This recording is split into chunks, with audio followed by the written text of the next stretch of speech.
Welcome everyone to this Let's Play of Kerbal Space Program First Contract, Episode 13.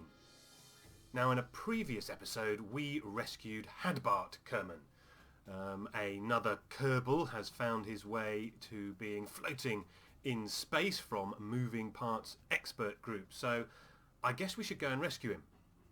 But as far as recording this episode, this brings up an interesting question. Now, we're going to be finding a lot of Kerbals in space, I suspect, and not everyone finds that grippingly interesting to watch. So while we go and rescue, in this case, Lodzi Kerman, we'll discuss some of the changes that are going to be taking place in this series. So I'm going to head over to the VAB to talk about the first one. I'll see you there. Welcome to the VAB. Here we are with our standard rescue craft. Now this gives us an opportunity to talk about the first of the changes we are going to make to this series.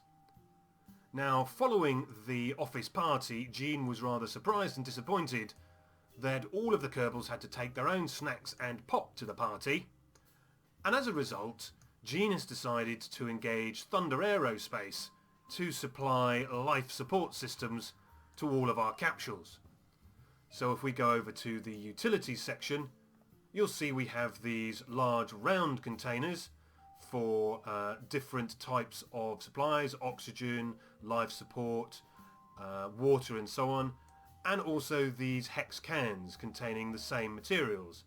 Now this will ensure Kerbals like Lodzi have all the supplies they need in order to safely operate in the confines of a capsule in space. So let's add a small hex can of food, water and oxygen, and a small hex can for the waste wrappers. This should be more than enough for trips out as far as Minmus for a single Kerbal. So let's head on out to the platform and talk about a few of the other parts we've added that you can see here on the left. I'll see you in a moment. Okay, here we are on the launch pad. But this is the one place we don't need to be. We need to be in map view. Let's focus on Kerbin. Let's locate Lodzi and set him as a target. Now his altitude is 92 kilometers, so we need to bear that in mind when we're setting our apoapsis height. And if we launch when Lodzi is about here somewhere, we should be relatively close. So what I'm going to do is launch up to 100 kilometers and then have Lodzi catch up to us as we rendezvous with him. So let's just speed up time a little more and let's leave it about there. That should do. Let's head back to the launch pad. Let's put the SAS on, throttle up and launch. Now the eagle-eyed among you will have noticed that there were extra parts in the utilities section. These come from the Modular Kolonization System, and that includes the carbonite series of resource mining parts. Now that brings up a small problem with the premise of this series, which is first contract based. Now while we will have contracts to build stations, be it in orbit or on various celestial bodies, the sophistication and complexity of the Modular Kolonization System also means that some of our activities won't be directly related to contracts. Some of our episodes may simply be transporting materials for the TAC life support system, transporting parts for Modular Kolonization System, or mining carbonite for fuel. So that does mean that the basic premise of our series, which is all about contracts, may need to be bent a little in those examples. Now I hope you don't mind about that. I hope you think that will be more fun and enjoyable to watch. On the same sort of front, we're going to get quite a few trivial missions where Kerbals like Lodzi are going to get stuck in space. They're going to be repeat missions, they're going to be quite trivial missions, and that does mean there might be a drop in the excitement factor for these sorts of missions. Hope you can see a little bit better with our night vision camera there. So, what should we do with trivial and repeat missions? We could do them off camera, or we could do them in full. We could do some sort of summary video, highly sped up, so you can see all the missions that were done, so you can see where I got my trivial bits of science or my trivial bits of fun. Or we could just summarise them when I'm in the mission control building. So if you have any comments on any of those items, or anything else for that matter, just stick it in the comments below this video.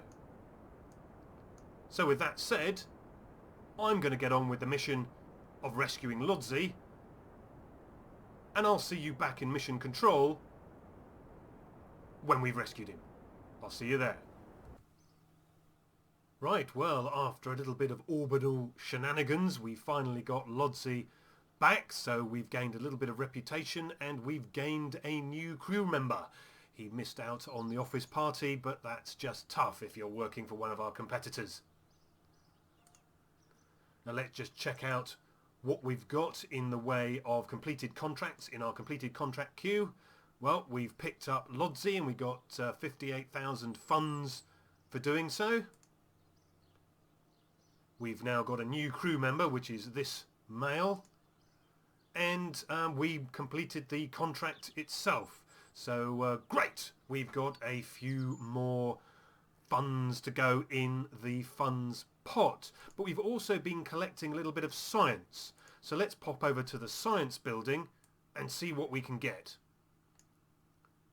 Now we've got 259 science, which means we can definitely get all of these aerodynamic parts, including wheels, and you'll also see some of the carbonite parts now appearing as parts that we can purchase, along with the aerodynamic parts such as the basic jet engine, fuel tanks and air intakes. So we will have that one, and we'll have wheels and these micro landing struts. So finally with wheels we'll be able to build decent aircraft. Not that I'm that good at aircraft and space planes, as you will soon find out.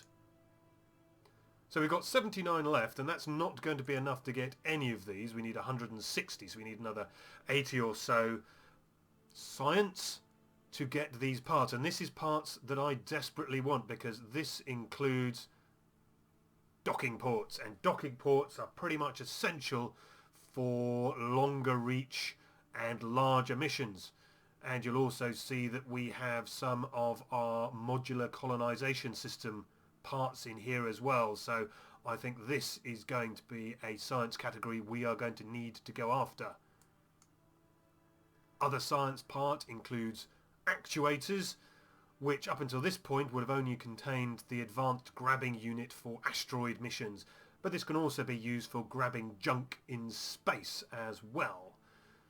And here we have some expando tubes to go with our modular colonization system. Some advanced aircraft parts, some new pods and engines in that one, small engines and small RCS tanks there, electrical parts including the protractor mod, which can be used to help you meet up with other bodies elsewhere in the Kerbin system. We have some ladders and also the barometer as science part, which we really should be going for if we want to rack up our science.